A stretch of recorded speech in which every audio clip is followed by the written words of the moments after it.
Hello दोस्तों, आप सभी को हमारे यूट्यूब चैनल अभिनव क्लास में मोस्ट वेलकम है दोस्तों। तो दोस्तों ये वीडियो है बिहार दौरों का एसआई प्रैक्टिस सेट नंबर आपका 239 नंबर का प्रैक्टिस सेट है। तो इससे पहले दोस्तों आप लोगों को 238 प्रैक्टिस सेट मिल चुका है इस टॉपिक के ऊपर। आज की वीडियो में जो इंपॉर्टेंट क्वेश्चन डिस्कस करेंगे दोस्तों, 50 इंपॉर्टेंट क्वेश्चन डिस्कस करेंगे, जिसमें आपका जीएस होगा, जीके होगा और करंट का पार्ट्स होगा। इसमें करंट थोड़ा कम करते हैं, जैसे ही नोटिफिकेशन आएगा, एक्चुअल में नोटिफिकेशन आएगा। आप लोग वीडियो देख रहे होंगे, ये आ गया दरोगा वैकेंसी। अभी तक कोई ऐसा वैकेंसी नहीं आया कि मैं इसके ऊपर वीडियो बनाऊंगा, कोई फेक वीडियो नहीं बनाऊंगा, ठीक है। तो मैं इसीलिए क्वेश्चन आंसर का ही वीडियो करवाता हूँ आप लोगों को। तो इसमें अगर इस सीरीज से आप करके जाते हैं दोस्तों, लगभग में मैं यहाँ पे बात करूँ तो 12,000 प्लस में क्वेश्चन आप लोगों को करवा चुका हूँ इस टेस्ट सीरीज़ के माध्यम से। नहीं देखें तो डिस्क्रिप्शन में लिंक होगा, वहाँ पे जाके देख सकते हैं।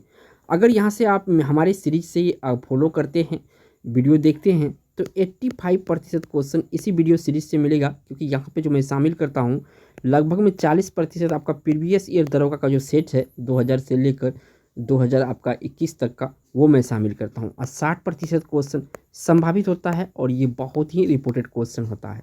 तो लेट नहीं करते हुए चलते हैं पहला क्वेश्चन पर। पहला क्वेश्चन यहाँ पे स्क्रीन पे आ चुका है, अच्छा क्वेश्चन है।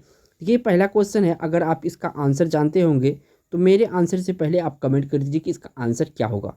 मोहनजोदड़ो में सबसे बड़ा भवन कौन सा था? यहाँ पे बात चला है, सिंधु घाटी सभ्यता से सवाल है, और आपको पता है कि 2 सवाल सिंधु घाटी सभ्यता से बिहार दरोगा में पूछा जाता है, एक मिलान चिन्ह वाला होता है और एक सिंपल क्वेश्चन होता है। मोहनजोदड़ो में सबसे बड़ा भवन कौन सा था? यहाँ पे आपको राइट आंसर देना है। तो देखिए, विशाल स्नानागार जो है, यानी बाथरूम जो है, ये सबसे बड़ा यहाँ पे मिला था मोहनजोदड़ो में। ए ऑप्शन यहाँ से इस क्वेश्चन का राइट आंसर है। आई होप कि आपने आंसर कर दिए होंगे कमेंट में। बढ़ते हैं आपका 2 नंबर क्वेश्चन पर। नेक्स्ट यहाँ से क्वेश्चन पूछा गया, और ये भी हिस्ट्री से ही क्वेश्चन है। इंडिका किसने लिखी थी?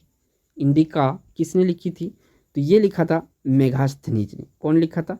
मेगास्थनीज के द्वारा इंडिका लिखा गया है। सी ऑप्शन इस क्वेश्चन का राइट आंसर हो जाएगा। बढ़ते हैं 3 नंबर क्वेश्चन पर। नेक्स्ट यहाँ से क्वेश्चन पूछा गया है आपसे 3 नंबर में, प्रसिद्ध दिलवाड़ा मंदिर स्थित है। तो ये देखिए, माउंट आबू राजस्थान में है। तो लेकिन यहाँ पे ऑप्शन राजस्थान है, तो आपको राजस्थान टिक लगाना है, लेकिन जगह का नाम माउंट आबू है, राजस्थान है। तो ये ऑप्शन इस क्वेश्चन का राइट आंसर है। बढ़ते हैं आपका 3-4 नंबर क्वेश्चन पर। नेक्स्ट यहाँ से क्वेश्चन पूछा गया दोस्तों, और किस लड़ाई में मोहम्मद गोरी के लिए दिल्ली क्षेत्र खोल दिया गया था? तो यहाँ पे दिल्ली क्षेत्र खोल दिया गया था। तो देखिए, 1091 में एक लड़ाई हुआ था, 1092 में एक लड़ाई हुआ था, ठीक है ना। पहले लड़ाई जो हुआ था तराइन की पहली लड़ाई 91 में हुआ था, 1091 में, ठीक है ना। इसमें मोहम्मद गोरी की जो हार हो गई थी और पृथ्वीराज चौहान की विजय हो गई थी। लेकिन दूसरी लड़ाई जो हुआ था, इसमें मोहम्मद गोरी की विजय हुई थी, पृथ्वीराज चौहान की हार हुई थी। इसके बाद जो है क्या कहते हैं, दिल्ली क्षेत्र खोल दिया गया था, मोहम्मद गोरी के लिए पूरा आज़ादी मिल गया था इसको। बी ऑप्शन क्वेश्चन का राइट आंसर है। बढ़ते हैं आपका 5 नंबर क्वेश्चन पर। नेक्स्ट यहाँ से क्वेश्चन पूछा गया 5 नंबर में, भक्ति प्रचारक शंकरदेव निम्न प्रादेशिक भाषाओं में से किसका उपयोग करके उसे लोकप्रिय बनाया था? तो ये असमिया भाषा, यानी असम के जो असमिया भाषा है, इसको प्रयोग करके ये लोकप्रिय बनाया था, ठीक है ना। तो ए ऑप्शन क्वेश्चन का राइट आंसर है। वीडियो में आगे बढ़ने से पहले लोग दोस्तों, छोटा रिक्वेस्ट है आपसे कि अगर चैनल पे पहली बार आए हैं तो प्लीज़ चैनल को सब्सक्राइब जरूर कर लीजिएगा, क्योंकि यहाँ पे आपको एजुकेशनल कंटेंट ही मिलते रहेंगे। क्योंकि यहाँ पे मैं देखिए कोई भी ऐसे विज्ञापन वाला वीडियो नहीं बनाता हूँ जो कि आया ही नहीं हो, ठीक है। तो आप चैनल को सब्सक्राइब कर सकते हैं और बेल आइकन प्रेस कर लिए, ताकि ये इस तरह के एजुकेशनल वीडियो जो कि आपका एग्जाम में सफलता दिलाएगा, बेल आइकन प्रेस कर लिए आपको नोटिफिकेशन मिलता रहेगा। बढ़ते हैं 6 नंबर क्वेश्चन पर। नेक्स्ट यह क्वेश्चन यहाँ से पूछा गया दोस्तों 6 नंबर में, निम्न में कौन मुगल सम्राट ने स्वयं अपनी आत्मकथा लिखी थी? देखिए, आत्मकथा जो होता है, बायोग्राफी, वो अपने द्वारा लिखा जाता है, ठीक है। तो ये लिखा था कौन? बाबर और जहांगीर, ठीक है। कौन लिखा था? बाबर और जहांगीर लिखा था। बाबर के बारे में आप सभी को पता है, इन्होंने जो है पानीपत की पहली लड़ाई में विजय करके 1526 में किसको हराया था? इब्राहिम लोदी को हराया था। इसके बाद जो पूरा भारत पे धीरे धीरे जो है कि क्या नींव पड़ गई थी? मुगलों की नींव पड़ गई थी। बढ़ते हैं आपका 7 नंबर क्वेश्चन पर। नेक्स्ट क्वेश्चन दोस्तों इसे पूछा गया 7 नंबर में, रामकृष्ण मिशन की स्थापना किसने की थी? तो देखिए, रामकृष्ण मिशन की जो आप स्थापना की स्वामी विवेकानंद जी ने किया था। कौन किया था? स्वामी विवेकानंद जी ने किया था, क्योंकि इसके गुरु थे, इसी के नाम पे रामकृष्ण मिशन की स्थापना किया गया था। डी ऑप्शन सही है। बढ़ते हैं 8 नंबर क्वेश्चन पर। नेक्स्ट यहाँ से क्वेश्चन पूछा गया है 8 नंबर में, 1 नवंबर 1858 में रानी की उद्घोषणा जारी करने के लिए शाही दरबार कहाँ आयोजित किया गया था। तो देखिए शाही दरबार जो आयोजित किया गया था इलाहाबाद में आयोजित किया गया, चूंकि यूपी में पड़ता है, यानी डी ऑप्शन क्वेश्चन का राइट आंसर हो जाएगा। नेक्स्ट यहाँ से क्वेश्चन पूछा गया है आपसे 9 नंबर में, वर्ष 1885 में भारतीय कांग्रेस की प्रथम मीटिंग की अध्यक्षता किसके द्वारा की गई थी, और ये दिसंबर 1885 में इसकी स्थापना भी हुई थी कांग्रेस की, ठीक है ना। तो इसका जो व्योमेश चंद्र बनर्जी के द्वारा प्रथम अध्यक्षता की गई थी, ठीक है ना। ठीक है, बढ़ते हैं आपका 10 नंबर क्वेश्चन पर। नेक्स्ट यहाँ से क्वेश्चन पूछा गया आपसे 10 नंबर में, त्रयी नाम है, यानी कि जो त्रयी है ना, ये त्रयी शब्द ये किस चीज़ के लिए इस्तेमाल होता है। तो 3 वेदों के लिए इस्तेमाल होता है त्रयी, तीनों वेदों के लिए क्या होता है, 3 वेदों के लिए जो है इस्तेमाल होता है शब्द, ये त्रयी होता है। तो 10 नंबर का जो राइट आंसर है ए ऑप्शन सही है। यहाँ से बढ़ते हैं 11 नंबर क्वेश्चन पर। नेक्स्ट यहाँ से क्वेश्चन पूछा गया आपसे 11 नंबर में, ईसा की प्रारंभिक शताब्दियों में भारत तथा रोम के बीच घनिष्ठ व्यापारिक संबंध की सूचना किस पुरास्थल की खुदाइयों से प्राप्त होती है। तो देखिए कामे की जो खुदाई है इससे ऐसा प्रतीत होता है दोस्तों कि भारत और रोम के बीच में घनिष्ठ व्यापारिक संबंध रहा है। डी ऑप्शन क्वेश्चन का राइट आंसर हो जाएगा। बढ़ते हैं नेक्स्ट क्वेश्चन पर। नेक्स्ट यहाँ पे क्वेश्चन पूछा गया है 12 नंबर में, भारतीय पुरातत्व सर्वेक्षण की स्थापना किसके काल में हुई थी। भारतीय पुरातत्व सर्वेक्षण की स्थापना किसके काल में हुई थी। तो ये लॉर्ड कर्जन के शासनकाल में हुआ था। किसके शासनकाल में हुआ था, लॉर्ड कर्जन के शासनकाल में हुआ था। सी ऑप्शन सही है। और बंगाल विभाजन भी लॉर्ड कर्जन के शासनकाल में हुई थी। बढ़ते हैं आपका नेक्स्ट क्वेश्चन। नेक्स्ट यहाँ पे क्वेश्चन पूछा गया और ये जो है गांधी जी से रिलेटेड क्वेश्चन है। माय डियर बापू लिखिए, एक किताब है माय डियर बापू, किसके द्वारा लिखा गया है। तो गोपाल कृष्ण गांधी जी के द्वारा लिखा गया है my dear Bapu. A option question का राइट आंसर हो जाएगा। बढ़ते हैं आपका 14 नंबर क्वेश्चन पर। नेक्स्ट यहाँ से क्वेश्चन पूछा गया है 14 नंबर में, 1912 ईस्वी में बिहार में भारतीय राष्ट्रीय कांग्रेस का अधिवेशन कहाँ हुआ था। यहाँ पे बात चल रहा है 1912 ईस्वी में, ठीक है ना। तो 1912 ईस्वी में जो हुआ था ये पटना में हुआ था। कहाँ पे हुआ था, पटना में। अगर गया की बात करेंगे तो 1924 में हुआ था, ठीक है ना। दोनों बातें याद रखिएगा। अब आपको बताना है दोस्तों, जो पटना में भारतीय राष्ट्रीय कांग्रेस का अधिवेशन हुआ था इसकी अध्यक्षता किसने किया था, आपको बताना है, क्योंकि मैं पिछले 2-4-10 वीडियो पीछे अगर जाएँ तो इसमें यहाँ पे क्वेश्चन बना के बताया था। बढ़ते हैं आपका नेक्स्ट क्वेश्चन 15 नंबर पर। नेक्स्ट क्वेश्चन दोस्तों इसे पूछा गया आपसे 15 नंबर में, सत्याग्रह आश्रम की स्थापना 1915 ईस्वी में किसके हुई, इसके संस्थापक कौन थे। इसके संस्थापक थे महात्मा गांधी जी। कौन थे, महात्मा गांधी जी थे। सी ऑप्शन क्वेश्चन का राइट आंसर है। बढ़ते हैं 16 नंबर क्वेश्चन पर। नेक्स्ट यहाँ से क्वेश्चन पूछा गया दोस्तों 16 नंबर में, भारत के स्थलाकृति मानचित्र निम्न में से कौन सा संगठन बनाता है। तो देखिए स्थलाकृति जो मानचित्र है ये बनाता है भारतीय सर्वेक्षण विभाग। कौन बनाता है, भारतीय सर्वेक्षण विभाग बनाता है। तो बी ऑप्शन क्वेश्चन का राइट आंसर है। बढ़ते हैं आपके 17 नंबर क्वेश्चन पर। नेक्स्ट क्वेश्चन यहाँ पे पूछा गया दोस्तों आपसे 17 नंबर में, बलतोड़ा हिमनद स्थित है। ये जो बलतोड़ा हिमनद है ये कहाँ पे स्थित है।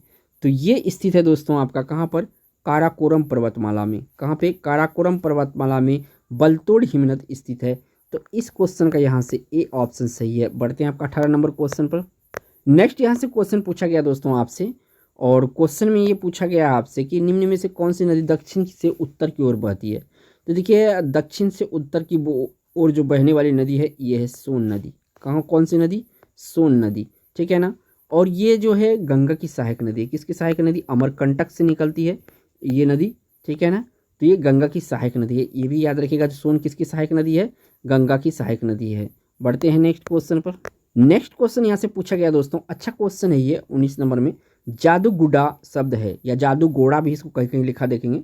तो जादूगुडा का संबंध जो है ये यूरेनियम के खनन से है।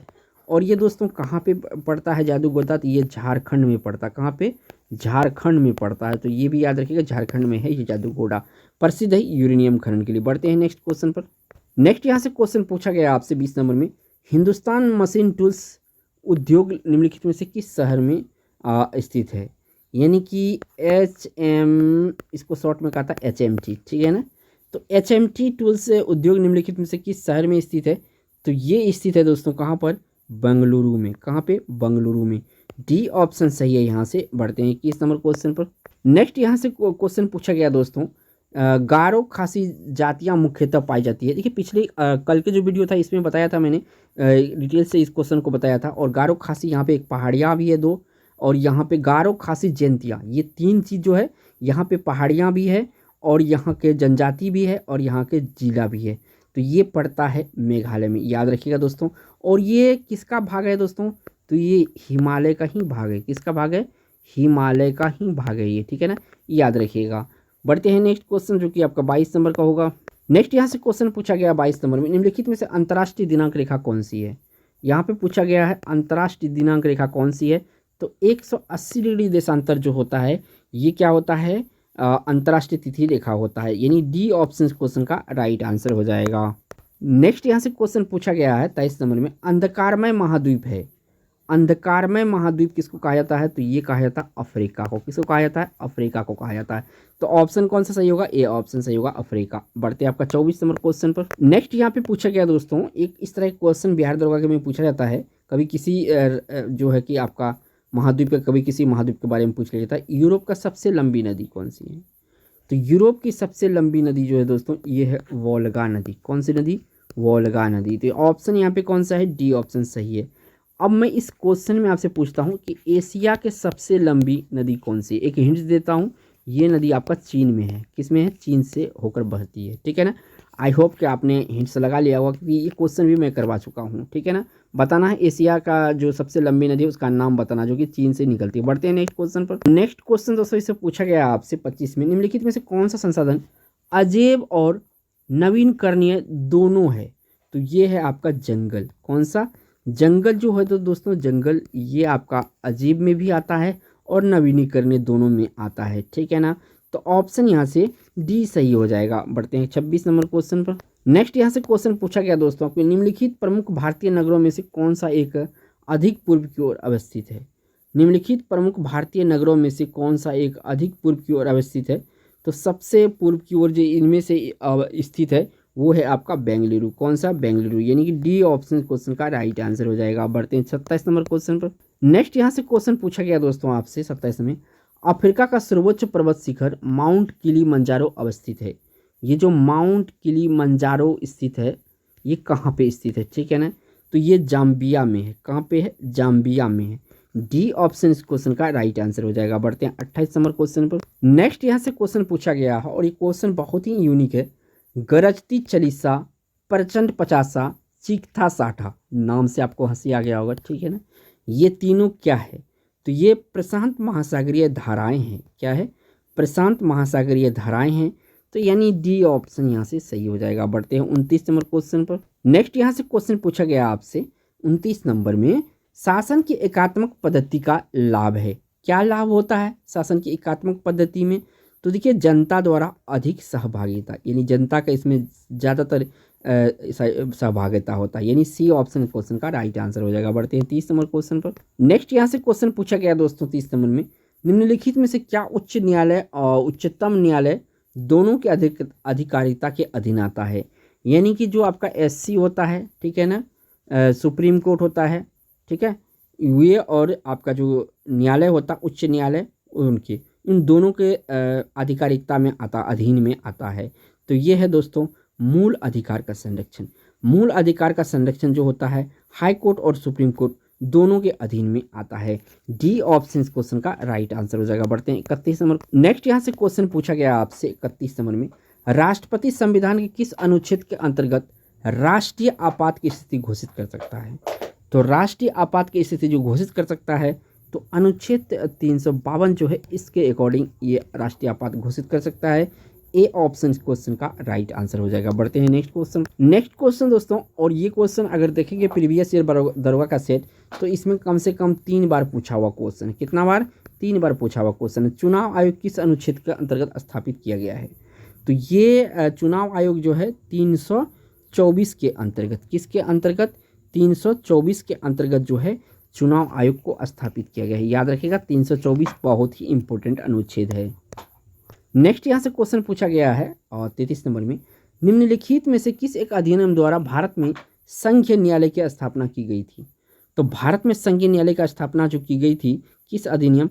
तो ये 1935 अधिनियम जो है, भारत सरकार अधिनियम 1935, इसके तहत किया गया था। तो डी ऑप्शन क्वेश्चन का राइट आंसर हो जाएगा।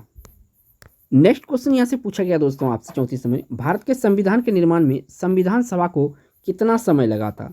तो देखिए 2 वर्ष, ठीक है ना, 2 वर्ष में अगर कहे 2, ठीक है, और 11 माह, ठीक है ना, 11 माह और आपका 18 दिन लगा था इसको कुल बनाने में भारत। और ये जो है दुनिया का सबसे बड़ा लिखित संविधान अपना भारत का है। तो यहाँ पे ए ऑप्शन क्वेश्चन का राइट आंसर है। बढ़ते हैं आपका 35 नंबर क्वेश्चन। जो नेक्स्ट क्वेश्चन दोस्तों इसे पूछा गया आपसे, भारत में संसदीय प्रणाली की सरकार है क्योंकि क्यों है? तो यहाँ जो मंत्रिपरिषद लोकसभा के प्रति उत्तरदायी होता है, तो इसी कारण से कह सकते हैं कि भारत में संसदीय प्रणाली की सरकार है। बढ़ते हैं नेक्स्ट क्वेश्चन पर। नेक्स्ट क्वेश्चन यहाँ पे पूछा गया दोस्तों आपका 36 में, किस संविधान संशोधन द्वारा दिल्ली को राष्ट्रीय राजधानी क्षेत्र दर्जा दिया गया था? तो ये संविधान संशोधन था 69वां नंबर का। कितना नंबर का? 69वां नंबर का ये संविधान था, ठीक है ना। तो ऑप्शन यहाँ पे कौन सा सही होगा? तो बी ऑप्शन क्वेश्चन का राइट आंसर हो जाएगा। बढ़ते हैं नेक्स्ट क्वेश्चन पर। नेक्स्ट यहाँ से क्वेश्चन पूछा गया और ये भी पॉलिटी से क्वेश्चन है, इंपॉर्टेंट है। संपत्ति के मौलिक अधिकार को कब समाप्त किया गया था? तो देखिए ये किया गया था, कब किया गया था दोस्तों? तो ये 1900 आपका 1978 में 44वें संशोधन द्वारा किया गया था। कौन सा ईस्वी याद रखिएगा? 1978। और ये संविधान संशोधन नंबर कितना था? 44 में था। इसमें क्या किया गया था? संपत्ति को मूल अधिकार को समाप्त कर दिया गया था और इसको कानूनी अधिकार में दे दिया गया था। किस में दिया गया था? कानूनी अधिकार में है। अब बढ़ते हैं 38 नंबर क्वेश्चन। नेक्स्ट क्वेश्चन दोस्तों इसे पूछा गया आपसे 38 में, किसे सरकारी खजाने की प्रहरी या रक्षक कहा जाता है? इसको रक्षक भी कहते हैं, ठीक है ना, रक्षक कहा जाता है। तो ये कहा जाता है महालेखा परीक्षक एवं नियंत्रक को। महालेखा परीक्षक एवं नियंत्रक को सरकारी खजाने का प्रहरी भी कहा जाता है। नेक्स्ट यहाँ पे क्वेश्चन पूछा गया है 39 नंबर में, राष्ट्रपति किसकी नियुक्ति नहीं करता है? तो देखिए जो यहाँ पे राज्य लोक सेवा आयोग के अध्यक्ष होता है, इसके नियुक्ति राष्ट्रपति नहीं करता है, राज्यपाल करता है। कौन करता है? राज्यपाल करता है इस राज्य का। यानी कि यहाँ पे सी ऑप्शन सही है। प्रधानमंत्री का भी करता है राष्ट्रपति, महालेखा परीक्षक नियंत्रक का भी करता है, मुख्य चुनाव आयुक्त का भी करता है, लेकिन सी ऑप्शन नहीं करता है। नेक्स्ट यहाँ से क्वेश्चन पूछा गया 40 नंबर में, किसी उद्यमी द्वारा विज्ञापन द्वारा जनसंपर्क पर किया गया खर्च उसके किस प्रकार का व्यय का हिस्सा होगा? तो देखिए उसको मध्यवर्ती जो उसका मध्यवर्ती उपभोग का ये हिस्सा होगा। किसका? मध्यवर्ती उपभोग का ये हिस्सा होगा। तो सी ऑप्शन क्वेश्चन का राइट आंसर है। बढ़ते हैं 41 नंबर क्वेश्चन। नेक्स्ट यहाँ पे पूछा गया आपसे, इकोनॉमिक्स से ही क्वेश्चन है, कर को प्रतिगामी तब कहा जाता है जब उसका भार अमीरों की तुलना में गरीबों पर अधिक पड़ता है, तो कर को प्रतिगामी कहा जाता है। डी ऑप्शन क्वेश्चन का राइट आंसर है। बढ़ते हैं 42 नंबर क्वेश्चन। नेक्स्ट यहाँ से क्वेश्चन पूछा गया है 42 नंबर में, भारत में सभी राष्ट्रीयकृत व्यापारिक बैंकों में बचत लेखों पर ब्याज दर निर्धारण किसके द्वारा किया जाता है? तो देखिए ब्याज निर्धारण जो किया जाता है ये आरबीआई के द्वारा किया जाता है। किसके द्वारा किया जाता है? आरबीआई के द्वारा। तो यहाँ पे डी ऑप्शन सही होगा, भारतीय रिजर्व बैंक। इसकी स्थापना कब हुआ था? तो 1935 में हुआ था। हेडक्वार्टर कहाँ है? तो वर्तमान में मुंबई में। बढ़ते हैं नेक्स्ट क्वेश्चन पर। नेक्स्ट यहाँ से क्वेश्चन पूछा गया दोस्तों, निम्नलिखित में से किस अर्थशास्त्री को अर्थशास्त्र का जनक माना जाता है? तो देखिए अर्थशास्त्र का जनक माना जाता है एडम स्मिथ को। किसको माना जाता है? एडम स्मिथ को। डी ऑप्शन सही है और ये इकोनॉमिक्स से बहुत ही उम्दा क्वेश्चन है, ये एग्जाम में पूछा ही जाता है। नेक्स्ट यहाँ से क्वेश्चन पूछा गया दोस्तों 44 नंबर में, अंतरण आय होती है। तो अंतरण आय एक प्रकार का अनर्जित आय होती है। क्या होती है? अनअर्जित आय होती है। ए ऑप्शन सही है। बढ़ते हैं आपका 45 नंबर क्वेश्चन पर। नेक्स्ट यहाँ पे क्वेश्चन पूछा गया दोस्तों 45 नंबर में, किसी देश के अन्य आर्थिक क्षेत्र यानी सेज उसके तट से कितनी दूर होती है? तो उसके तट से जो होती है दोस्तों ये आपका कितना होता है? 320 किलोमीटर। कितना होता है? 320 किलोमीटर। ऑप्शन यहाँ से सी ऑप्शन सही हो जाएगा। बढ़ते हैं नेक्स्ट क्वेश्चन पर। नेक्स्ट यहाँ से क्वेश्चन पूछा गया 46 नंबर में, पूंजीवादी अर्थव्यवस्था की विशेषता कौन सा एक नहीं है? तो यहाँ पे पूंजीवादी अर्थव्यवस्था का जो विशेषता है, अगर ऑप्शन को ध्यान से पढ़ेंगे तो राज्य के हस्तक्षेप का अभाव ये भी है, निजी संपत्ति का आधार ये भी है, पूर्ण प्रतिस्पर्धी बाजार ये भी है। तो यहाँ पे जो केंद्रीकृत नियोजन है ये पूंजीवादी अर्थव्यवस्था का विशेषता नहीं है, बाकी तीनों है। पढ़ते हैं नेक्स्ट क्वेश्चन। नेक्स्ट यहाँ से क्वेश्चन पूछा गया दोस्तों आपसे, समष्टि अर्थशास्त्र के अंतर्गत अध्ययन किया जाता है। तो देखिए दोस्तों इसके अंतर जो है आय, यहाँ पे आय होगा, आय एवं रोजगार का अध्ययन किया जाता है। क्या किया जाता है? आय एवं रोजगार का अध्ययन जो है यहाँ पे किया जाता है समष्टि अर्थशास्त्र में। बढ़ते हैं नेक्स्ट क्वेश्चन। नेक्स्ट यहाँ पे क्वेश्चन पूछा गया है 48 में, निम्न में से किस एक को राष्ट्रीय आय कहा जाता है? तो यहाँ पे जीएनपी जो है ग्रॉस नेशनल प्रॉफिट, इसको कहा जाता है क्या, राष्ट्रीय आय। सी ऑप्शन इस क्वेश्चन का राइट आंसर है। बढ़ते हैं नेक्स्ट क्वेश्चन पर। नेक्स्ट यहाँ पे क्वेश्चन पूछा गया दोस्तों 49 नंबर में, जीएसटी काउंसिल की अध्यक्षता करते हैं, जो जीएसटी काउंसिल है उसकी अध्यक्षता कौन करता है, तो उसके अध्यक्षता को करते हैं वित्त मंत्री। कौन करते हैं, वित्त मंत्री, यानी फाइनेंशियल मिनिस्टर, फाइनेंस मिनिस्टर जो होता है इसकी अध्यक्षता करता है जीएसटी की। किसकी अध्यक्षता करता है, जीएसटी की अध्यक्षता करता है। बढ़ते हैं आपका 50 नंबर क्वेश्चन पर। नेक्स्ट क्वेश्चन और इस वीडियो का लास्ट क्वेश्चन भी होगा 50 नंबर में, 15वां वित्त आयोग का सिफारिश लागू होगी। तो यहाँ पे 2020 से लेकर 2025 तक जो है 15वां वित्त आयोग की सिफारिश लागू होगी। तो इस क्वेश्चन का यहाँ पे बी ऑप्शन सही है। अगर दोस्तों यहाँ तक वीडियो देख लिए तो आप लोगों को बहुत बहुत धन्यवाद दोस्तों। अगर चैनल पे पहली बार हैं तो दोस्तों चैनल को सब्सक्राइब कर लीजिएगा और वीडियो को लाइक कर दीजिएगा। थैंक्स फॉर वॉचिंग दोस्तों।